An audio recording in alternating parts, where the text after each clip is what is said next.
Hi, I'm firearms attorney Gilbert Ambler, and today we're going to talk about the latest high-profile prosecution that the ATF has brought, why they probably brought it, and what exactly it's all about.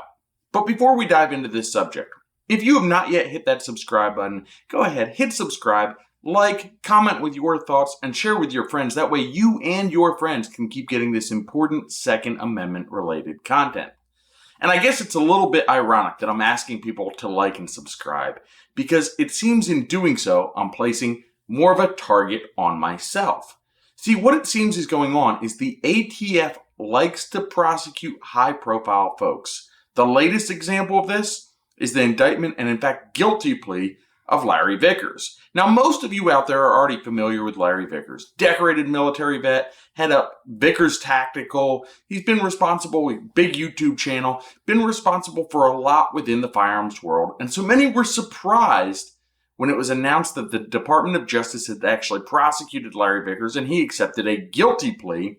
And he pled guilty, in essence, to conspiracy for violating the National Firearms Act and bringing illegal machine guns into the country.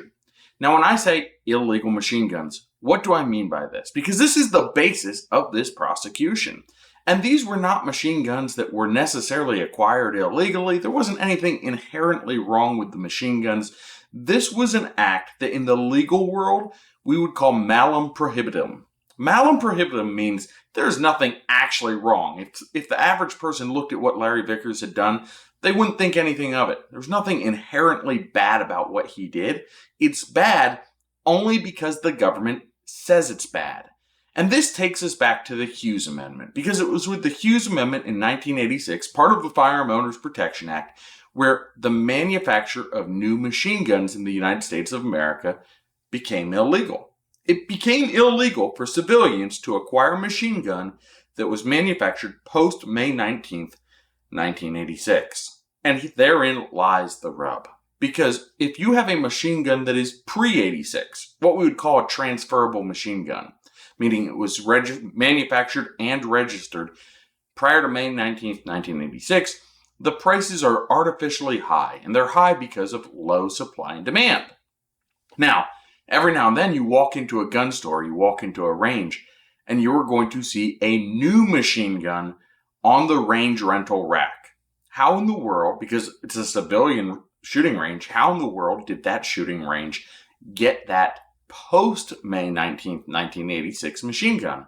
Well, they probably did it through what is called a law letter. And a law letter is where an agency or law enforcement department on letterhead requests a demo of a specific firearm. And many of these ranges provide that service. Police chief wants to demo a new gun for his police department, gives them on letterhead of the police department letterhead, a law letter requesting the demo. The gun store ships it off to the ATF. The ATF approves the import or the manufacture, whatever it may be, of that post-May 19th, 1986 machine gun. This is what ultimately got Mr. Vickers in trouble, because it seems that he was working with the police chiefs of some small towns to get law letters to bring machine guns into the country that the law enforcement departments were never actually demoing. So in one case, apparently the sheriff that was writing him law letters had only a single police officer in the department, no SWAT team, nothing that would justify the numerous law letters that he had written, and this caught the ATF's attention. The ATF decided to prosecute. So what are the lessons coming out of this? Lesson number one, and this just goes to basic criminal stuff, but if you're going to do something where the legality of it is questionable, don't text about it, because there were lots of texts from Larry Vickers going back and forth with this sheriff requesting these favors with respect to law letters. Don't text if you're doing something where the legality is questionable. But number two, and more importantly, I wish this case had not been a plea deal. I wish this case had been a Brune-style challenge to the constitutionality of the NFA, because it would have forced the government to demonstrate. First off, we would have addressed the question of whether NFA weapons should be protected under the Brune framework. And we think we've talked about this in previous videos, the possibility that this could be addressed in the Rahimi case. We talked about that just a couple videos ago. We talked about the Teeter versus Lopez, the Ninth Circuit butterfly knife case.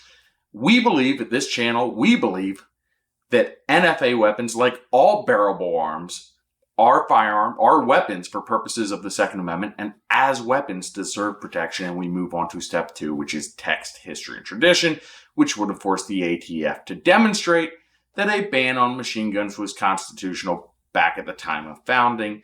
And of course, this is a very late enactment. We're talking about 1986, so nowhere near the time of founding. Question would be for the ATF, were there analogous restrictions at the time of founding?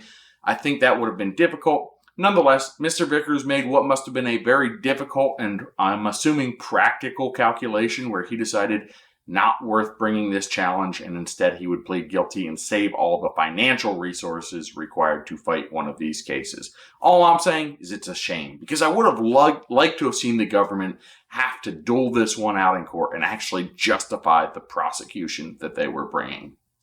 If you enjoyed this content, go ahead, hit like, hit subscribe. Until next time.